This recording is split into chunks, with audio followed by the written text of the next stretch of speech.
Oi, pessoal, boa noite. Vamos dar sequência, então, ao curso de glomerulopatias. Agora a gente já está no finalzinho, são as últimas três aulas. Hoje quem vai dar aula vai ser o Lucas. Passar a palavra para você, então, Lucas, por favor. Boa noite, então. Meu nome é Lucas, sou a reitor de serviços de nefrologia da Universidade, do Hospital Universitário da Universidade Federal de Juiz de Fora. E dentro do módulo de glomérulos, a gente vai abordar a aula sobre glomerulonefrites associada a infecções. Dando uma prévia inicial do que seria o quadro, né? A glomerulonefrite associada a infecções não é uma doença, não é uma doença só, são múltiplos subtipos diferentes e apresentações de doenças diferentes a depender da etiologia que causou a glomerulonefrite. O protótipo básico da doença é a glomerulonefrite pós-streptocócica, que a gente vai ver que já até mudou um pouco o perfil etiológico dela, mas o protótipo da doença seria a GNPE. E a infecção em si, ela causa uma resposta imunológica, que tem essa produção de autoanticorpos, que eles têm parte por mimetismo celular, parte por realmente ataque a algumas proteínas específicas que nós temos, principalmente da parte Lucas, glomerular. desculpa te interromper rapidinho. Tem como aproximar um pouquinho mais o microfone? Eu acho que está um pouquinho baixo. Tá escutando melhor, doutor? Alô? Alô?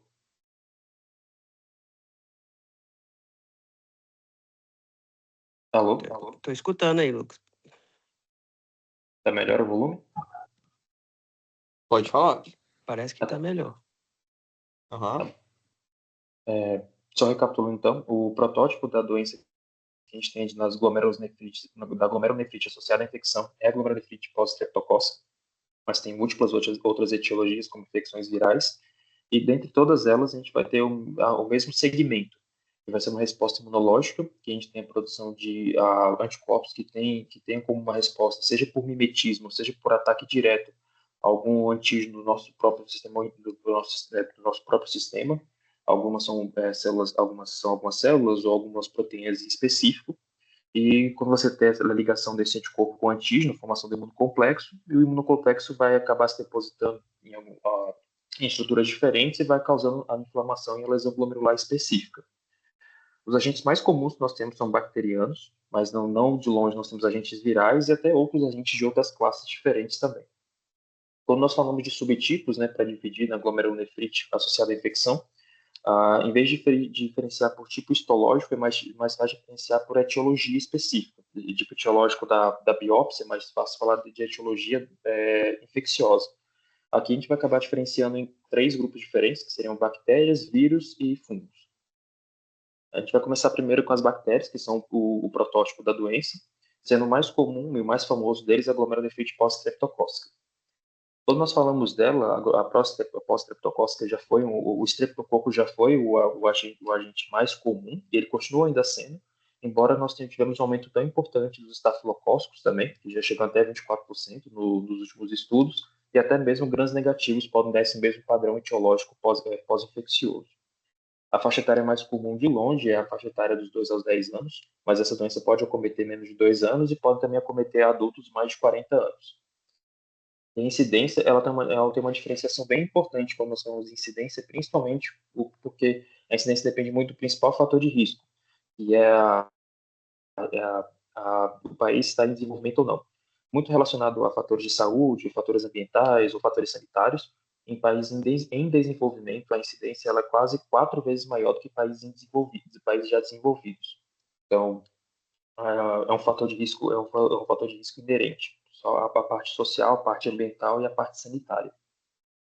Quando nós falamos da patogênese específica, como mais da streptocócica em específico, nós temos duas endotoxinas ou proteínas específicas, né? Que é a SPEB, beta, na verdade, que é a endotoxina beta-pirogênica streptocócica, e o receptor de plasmina associado à nefrina. Ambos eles fazem agregação próximo do tufo glomerular e eles têm uma ativação do sistema complemento, principalmente da via alternativa. Por isso que a gente costuma ter uma queda de C4, a queda do C4 eu quero C3 em relação aos demais. Pode ser até C4 normal, mas principalmente consumo de C3. Especificamente quando a gente fala desse depósito, né, de imunocomplexos, eles acabam ficando ali, quando você consegue ver na microscopia eletrônica, na imagem que a gente acabou mostrando, esse depósito ele fica na região mais subepitelial, mas dependendo do subtipo específico de doença, ele pode ser subendotelial também. Especificamente da endotoxina beta-pirogênica estreptocócica, ela difere um pouco das outras proteínas porque ela tem uma carga mais positiva, tem uma carga mais positiva. Então ela passa pela membrana basal glomerular e ela faz esse depósito subendotelial pela formação do imunocomplexo e ela tem esse mimetismo com as células endoteliais renais, causando lesão direta. Quando a gente fala do tipo de doença que a glomerulonefrite associada a infecções, principalmente a estreptocócica traz, a gente está falando muito de uma síndrome nefrítica aguda, que é um quadro clássico da doença. Nesse tipo específico, a gente tem a história de uma faringite, uma piodermite prévia, a faringite ali, geralmente 2 a 3 semanas, a piodermite 2 a 4 semanas, mas a manifestação, o período de latência até você ter realmente a manifestação renal costuma ser entre 1 a 6 semanas. E isso dá início ao quadro clássico e costuma ser um edema, que é presente quase 94% das vezes, associado à hipertensão, uma hematuria macroscópica e outros achados que podem ter, como disfunção renal. Pode vir com oligúria ou não. Laboratorialmente, né, nós temos alterações também, costuma ter ativação da via alternativa, então o C3 está mais baixo, o C4 costuma estar normal, e tem a atividade sorológica, que a gente gostaria de, sempre que possível, a gente gostaria de dosar, que seria a confirmação laboratorial da infecção estreptocócica prévia. A gente pode ver através do anti-DNase B ou até através do ASO, mas são mais positivos principalmente nas faringites do que a infecção cutânea. Outras complicações que podem aparecer também, que são muito correlacionadas, são as emergências hipertensivas, edema agudo de pulmão, pode ter comprometimento cardíaco, levando a uma insuficiência cardíaca congestiva, e raramente, né, quando a gente fala da parte glomerular, ela pode evoluir para uma glomerulonefrite rapidamente progressiva associada a crescentes, principalmente. E, nesses casos, quando a gente está falando da parte de glomerulopatias, é quando a gente indicaria a biópsia para esse tipo de situação. Quando a gente pega na população mais pediátrica, né, adolescente, geralmente a gente não precisa fazer biópsia desses quadros, é um quadro autolimitado, que geralmente até 12 semanas você costuma ter uma melhora clínica significativa.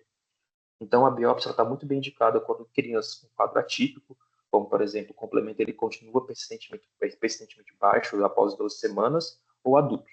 Adultos, sempre que você tiver a suspeita, ele já é considerado um quadro mais de risco, então a biópsia é sempre indicada quando possível.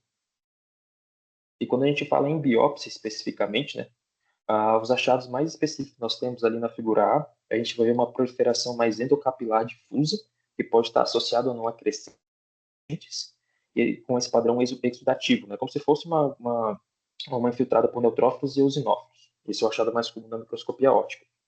Na imunofluorescência, a gente costuma ter uma positividade para C3 e IgG, que é um padrão mais granular grosseiro, né, que ele até coloca dois padrões específicos, que é o padrão em guirlanda, que é esse granular grosseiro, e o outro que é um granular fino disperso, que é o céu estrelado.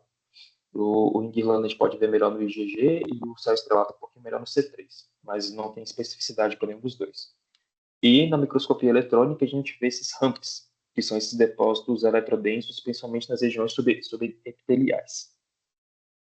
Quando a gente fala do tratamento na glomerulonefrite, né, o principal tratamento ele é um tratamento de suporte. A gente não tem um tratamento específico para glomérulo, a imunossupressão geralmente não está muito bem indicado nesses quadros, é bem controverso o seu uso, mas as medidas gerais envolvem, né, o paciente geralmente tem edema, tem hipertensão, tem sobrecarga de volume, então entra aquela restrição hidrossalina, você restringe sódio, menos de 2 gramas dia, restringe volume, faz uso de diurético de alça para evitar sobrecarga de volume, se o paciente ainda tiver uma diurese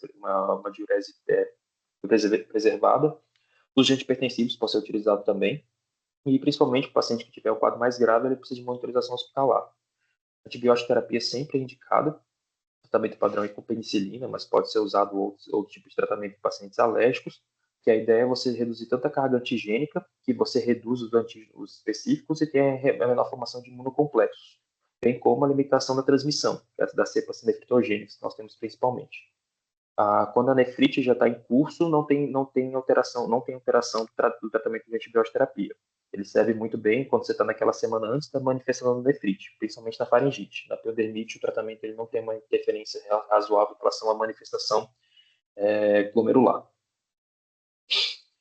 Quando a gente fala da glomerulonefrite especificamente, a gente está falando agora da parte do prognóstico, né? Como paciente vai evoluir posteriormente, nós, nós temos principalmente ali nas crianças, a diurese costuma normalizar em até 2 semanas, a creatina pode normalizar até 4, a hemadura se resolve logo posteriormente. E só que tem um risco muito pequeno dessa população desenvolver alguma proteinuria residual, até mesmo uma grande sequela. Pequeno grupo acaba evoluindo para doença renal crônica, diferente do grupo dos adultos e dos idosos, que costuma ter um prognóstico bem pior, principalmente em alguns surtos específicos, tem algumas cepas específicas de streptococcus que costumam ter um pior prognóstico, mas o pior está associado a pacientes previamente diabéticos. O principal desfecho acontece no paciente que já tinha TRC previamente e naqueles que costumam ter C3 persistentemente baixo. As outras variáveis que nós temos dentro dessas manifestações das bacterianas, né? Nós temos um segundo subgrupo, que é a nefrite por Shunt. Shunt é qualquer comunicação que nós vamos ter ali com o líquido cefalorraquidiano, ele pode ser uma derivação do consistente com líquido líquor, pode ser a mais comum é a DVP, a peritoneal, mas tem outras também que podem acontecer. Essa nefrite costuma ser por bactérias gram-positivas também, o epidermídeos é o mais comum, mas aureus pode causar, até difteroides podem causar. E ele também segue o mesmo tipo de doença, é o padrão de glomerulonefrite mediado por imunocomplexos, tem a produção de autoanticorpos, a formação do imunocomplexo com o depósito glomerular e ativação da via clássica de complemento. Nesse caso, costuma cair tanto C3 quanto C4. É bem raro a manifestação, a contaminação do Shunt, não é uma coisa muito comum, e ela pode acontecer até 35 anos depois do implante, sendo a média ali que eles colocam nos últimos estudos, 5,8 é mais comum. Mas aí, como o uso de antibióticos está muito, os métodos de higiene estão mais adequados, de asepsia e antisepsia estão muito mais bem indicados, muito mais bem estabelecidos, e os antibióticos estão muito mais avançados, o risco de ter isso é bem restrito. Mas pode acontecer. O tratamento ele é antibiótico profilático, é antibiótico terapia intravenosa, ela tem que ser geralmente prolongada, o tratamento principal é basicamente a remoção do catéter e a troca. Tem que converter para outro tipo de catéter, troca entre subtipos, porque a antibiótico terapia isolada já demonstrou que não tem um efeito adequado para a remoção e a melhora tanto da parte infecciosa, seja da manifestação renal. Quando tratado precocemente, a gente fala assim, até os primeiros 3 meses da manifestação clínica, que pode ser bem subaguda, o risco para doença terminal é muito baixa. Caso você tenha um tardio, você tenha uma demora para remoção do catéter, do tratamento infeccioso, ele pode evoluir para doença renal terminal, mas isso costuma ser bem raro. Quando a gente fala da parte histológica da nefrite purchante, não é muito diferente em relação à outra, ela costuma ter uma proliferação mesangial, costuma ter esse espessamento capilar, costuma ter um infiltrado também. A imunofluorescência é um padrão um pouco diferente, ele pode corar para IgG, para IgM, para C3, tem essa distribuição um pouco mais do mesanjo, diferente do outro que é um pouco mais capilar. E na microscopia eletrônica, o achado é bem semelhante, que são esses ramps, né, que são esses depósitos eletrodensos, principalmente subepiteliais. Mas no caso da nefrite purchante, pode também ter subendotelial, que é, na verdade, até o mais comum do que epitelial. Nesse caso também, tem uma correlação bem importante com o fator reumatoide positivo e até ANCA positivo. No próximo subtipo que nós temos das glomerulonefrites, tem um subtipo específico que é associado à endocardite infecciosa. Aqui pode ser também o streptococcus, que é o mais comum, tem outros agentes também que estão em ascensão, principalmente o Staphylococcus aureus, associado muito ao agente atualmente predominante nos últimos estudos, principalmente a endocardite aguda, enquanto o streptococcus costuma ser mais subagudo. E o Staphylo ele tem uma associação bem importante com o usuário de drogas intravenosas, quem disse já é conhecido previamente. A patogênese é a mesma, é um paciente que tem uma infecção crônica, que costuma ter produção de autoanticorpos, e autoanticorpos tem a formação anticorpos que formam imunocomplexo e tem lesão glomerular específica. Atualmente, a epidemiologia para Staphylococcus é bem mais importante. Os principais fatores de risco são os mais associados a doenças prévias do paciente, principalmente se ele já tem doença valvar cardíaca, não precisa ser troca valvar, pode ser só uma válvula doente. Se ele já fez uso de drogas intravenosas, se ele já tem alguma doença hepática prévia, principalmente hepatite C, e tem sempre um prognóstico muito ruim em pacientes diabéticos. O tratamento ele corre bem com a erradicação da cepa. O ideal é que você tenha uma hemocultura que seja positiva para você fazer um tratamento guiado. O tempo de tratamento vai depender muito do tipo de bactéria que foi isolada e, quando possível, sempre indicar a cirurgia valvar caso você tenha a persistência da adesão da endocardite ou você tenha disfunção valvar. É meio controverso o tempo de imunossupressão.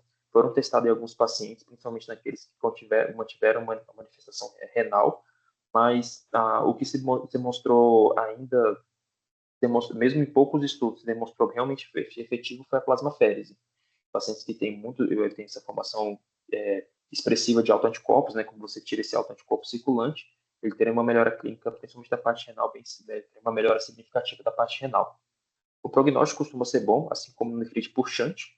O tratamento com antibiótico e a cirurgia não podem ser atrasados, e caso você faça isso, a recuperação renal costuma ser quase 100% dos casos, costuma ter uma baixa progressão para doença renal tardia, doença renal terminal. Quando a gente fala do padrão histológico da glomerulonefrite associada à endocardite, esse padrão, na microscopia eletrônica, ele é um padrão que, na grande maioria das vezes, vai ser uma glomerulonefrite necrosante com crescentes. Já tem uma necrose fibrinoide, tem ficado de netrófilos, tem ruptura de parede capilar. E alguns outros casos acaba evoluindo, na verdade, para um padrão mais proliferativo difuso, mais semelhante à glomerulonefrite pós-streptocócica. No padrão de imunofluorescência, ele tem um depósito também mais de C3 e IgG, o predominantemente de C3, né, que é a ativação da via alternativa do complemento, e nesses casos pode ter sorologia positiva em relação à ANCA, com antiproteinase 3, que é o mais comum, e até FAN pode acabar coexistindo nesse tipo de quadro durante a atividade da doença. E na macroscopia eletrônica não tem muita diferença, vai ter os depósitos tanto subepiteliais quanto subendoteliais, diferindo um pouco da glomerulonefrite pós-streptocócica, que costuma ser mais subendotelial. E por último, no último padrão específico, né, quando a gente fala de glomerulonefrites bacterianas, você tem a pós-infecciosa com IgA dominante. Ela é uma entidade mais nova, uma entidade distinta da glomerulonefrite por IgA, não difere em alguns aspectos, está associada ao quadro infeccioso exclusivamente, mas também difere um pouco da glomerulonefrite clássica, principalmente no seu prognóstico. Quando a gente fala de bactéria mais associada a esse tipo de padrão histológico, costuma ser mais o estáfido, principalmente as cepas que têm resistência à meticilina. Tem relatos de outras subespécies, mas o Staphylococcus aureus resistente à meticilina costuma ser o mais comum. A epidemiologia é bem rara, tem poucos casos relatados, poucos mesmos. Tem alguns casos, tem uma série de casos que foi relatado no último estudo que eu encontrei, que foi de 78 pacientes mais ou menos, onde 19 tiveram infecções cutâneas, outros foram abscessos virais, principalmente com o estáfilo como patógeno mais comum. Quando a gente fala da glomerulonefrite pós-infecciosa clássica, né, ela costuma ter uma ativação de C3 e IgG, enquanto na IgA dominante, em vez de ter o padrão IgG, costuma ter um padrão mais IgA e também pode ter ativação de C3. O tratamento também consiste na erradicação da infecção, seja a drenagem de abscesso, seja qual for o foco específico, você conter o foco, e realmente a imunossupressão também costuma ser algo bem controverso. Diferente das demais, nesse o prognóstico costuma ser bem pior em relação à glomerulonefrite mais clássica, pós-infecciosa mais clássica. Ela, numa série desses 78 casos que foi relatado anteriormente, um pouco mais da metade melhorou com a função renal, mas quase 20% progrediu para doença renal terminal, e sendo que próximo de 15% foi a óbito. Então, diferente das demais, esse prognóstico costuma ser bem pior quando você tem a IgA dominante. Quando falamos do padrão histológico da IgA dominante, né, quando a gente pega na microscopia eletrônica, ele tem esse padrão proliferativo endocapilar mais exudativo, principalmente um filtrado neutrofílico na parte glomerular, com proliferação endocapilar. No padrão da imunofluorescência, costuma ser um IgA com predomínio bem importante do IgA, do C3 também costuma ter, e tem uma relação entre kappa e lambda. Essa relação kappa e lambda é o que diferencia bem importante da nefrite por IgA, que costuma ser lambda maior do que kappa, e na glomerulonefrite IgA dominante costuma ser mais kappa do que lambda. Na microscopia eletrônica não muda em relação muito aos anteriores, costuma ter esses depósitos eletrodensos que podem ser principalmente subepiteliais, mas também pode ter subendotelial também. Quando falamos de outras doenças infecciosas da parte de bactérias, né, nós entramos no micobactéria, na tuberculose. A tuberculose tem vários subtipos que podem aparecer. A mais comum dela é a nefropatia por IgA, mas o micobactério também pode estar relacionado à amiloidose, principalmente do tipo AA, tanto a glomerulonefrite antimembrana basal glomerular e até mesmo a prestação por doença por lesão mínima. Não se sabe muito bem qual é o principal mecanismo que leva a tuberculose a ter uma associação importante com nefropatia por IgA. A maior associação que nós temos atualmente é com a antimembrana basal glomerular, embora seja extremamente raro. Todo paciente que teve o anticorpo positivo nesse tipo de situação, com presença de granulomas, o achado foi 100% específico para a tuberculose. E na doença por lesão mínima, está muito mais associado ao tratamento da tuberculose do que a tuberculose em si, com uso de rifampicina, isoniazida. Quando falamos de hanseníase também, que também tem um outro padrão bacteriano, a doença a mais comumente associada é a glomerulonefrite membrana proliferativa, embora seja bem raro, mas pode acontecer. E como é uma doença subaguda, como a tuberculose, também pode ter associação com a amiloidose, o principal padrão é o AA, e tem uma associação também com o fenômeno de Lúcio, que é uma vasculite necrotizante que pode acontecer principalmente cutânea. Nas imagens mostradas a gente mostra essa lesão, que raramente tem acometimento renal, mas pode acontecer também. A membrana proliferativa é a mais comum, principalmente a antiga do tipo 1, mas a mais bem documentada é a amiloidose. Quando falamos de sífilis também, ela pode ser uma doença que tem uma associação com glomerulonefrites, principalmente a glomerulonefrite membranosa, mas pode também ter um padrão que pode progredir para a glomerulonefrite rapidamente progressiva, embora seja extremamente raro a evolução para a doença renal desse tipo de doença. Trocando de subtipo agora, falando um pouco das bactérias, a gente vai entrar um pouco na parte viral. Quando falamos dos vírus, majoritariamente o mais comum que a gente acaba pesquisando, faz parte até da pesquisa secundária para DRC, para glomérulo, para doenças renais de maneira geral, seria o HIV.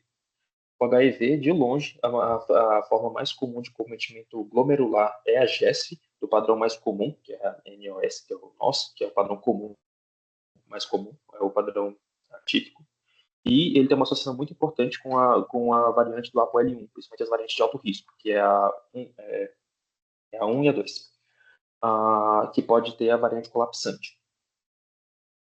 Outras doenças também que o vírus ele pode se manifestar como uma nefropatia por IgA, pode se manifestar como uma glomerulonefrite lupus-like, pode se manifestar como uma membranosa, membrana proliferativa, doença por lesão mínima, crioglobulinemia, múltiplos padrões diferentes. Quando a gente estuda especificamente o HIV, ele tem dois padrões distintos de nefropatia, né?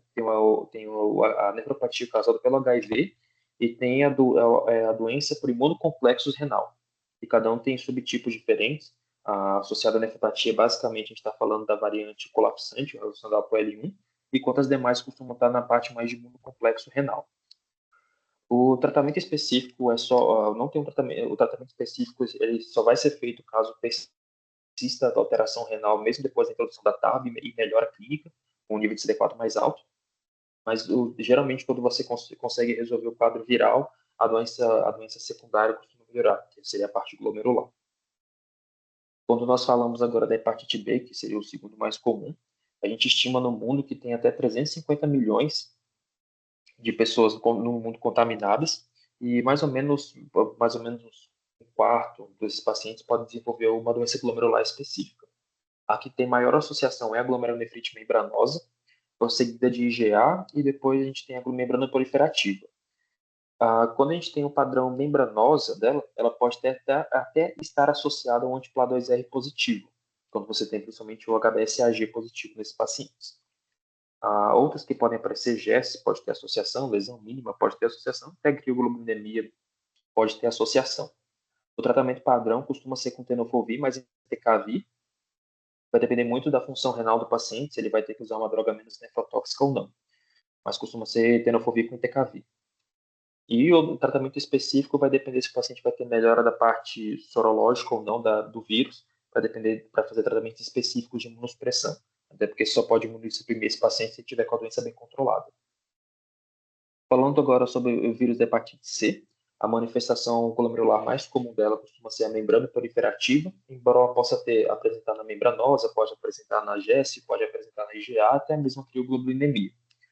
O tratamento específico é o tratamento específico do vírus, que são os esquemas poligênicos atualmente, e o tratamento específico está indicado quando você tem resistência à terapia antirretroviral, que aí você pode usar o rituximab ou até mesmo plasmaférese se você tiver um padrão mais rapidamente progressivo para a limpeza desses imunocomplexos dos autoanticorpos que são produzidos. Passando agora para alguns outros mais atípicos, né, manifestações atípicas, fungos também podem causar, então essas manifestações glomerulares, embora seja bem mais raro de acontecer. Os principais associações são com cândida, mas aspergilos, coccidioides e até histoplasma pode aparecer. Como eles são doenças de manifestações de curso mais subagudo, até mesmo a crônico, não costuma ter manifestação aguda, essa em pacientes imunossuprimidos, o perfil histológico mais comum é a membrana, glomerulonefrite membrana proliferativa. Só que são poucos casos, tem pouca associação, então a gente não vai entrar muito nesse ponto, mas doenças fúngicas com infecções subagudas e crônicas podem causar padrão glomerular também. De outros vírus que podem apresentar, né, de outros outros, né, tirando bactéria, vírus e fungo, nós temos o plasmódio, que a doença pode ser, seja pela malária ou seja pelo vírus da dengue. Ambos podem causar GESF, que é o padrão mais comum, até mesmo tem uma associação bem importante com a variante colapsante, principalmente na dengue quanto na malária, principalmente naqueles que são portadores dos genes de alto risco na APOL1. E também, como às vezes podem ter infecções subagudas, principalmente na malária, tem uma associação também com glomerulonefrite membrana proliferativa. A esquistossomose também, o plasmídio, ele pode também ter uma associação com doenças glomerulares, principalmente nessas doenças mais subagudas. Também a membrana proliferativa costuma ser o padrão mais comum, embora você possa ter associação com a amiloidose. A mais comumente associada é a amiloidose do tipo AA, mas pode ter membranosa também, crioglobulinemia, GES, tanto que muitas dessas doenças glomerulares faz parte da pesquisa também da exclusão de algumas doenças específicas, principalmente da parte do trato gastrointestinal, que seria a pesquisa de ovos para esquistossomose, por conta da doença subaguda também, a depender da localização que o paciente vier, se o local onde ele nasceu, o local onde ele reside, é uma região de risco para a doença. E, por fim, o último padrão mais incomum seria a filariose, que também tem, como é uma doença de curso mais subagudo, mais crônico, pode ter uma associação com membrana proliferativa, mas também tem relatos com nefropatia por IgA, membranosa e doença por lesão mínima. De maneira geral, resumindo, assim, quando a gente fala de glomerulonefrite associada à infecção, é um tema bem amplo, mas o protótipo, né, que a gente costuma sendo ainda é a pós-estreptocócica, que atualmente não é só estreptococo, também tem um estáfido, até mesmo gram-negativos. Ele tem esse padrão bem importante, então sempre é importante pesquisar nos pacientes que tiverem quadros infecciosos, subagudos ou agudos, antes de pensar em uma biópsia direta de uma lesão renal específica. Ela pode ser só uma manifestação secundária em pacientes que estão com doenças de curso subagudo. Então, antes de pensar em imunossupressão ou qualquer outra doença, na grande maioria das vezes que a gente trata de glomerulonefrite associada à infecção, o tratamento em si não é a imunossupressão, não é o tratamento renal específico. Costuma ser o tratamento direto da própria doença que está causando. Acho que, de maneira geral, seria isso. Tá, excelente, Lucas, muito obrigado. Deixa eu só parar a gravação.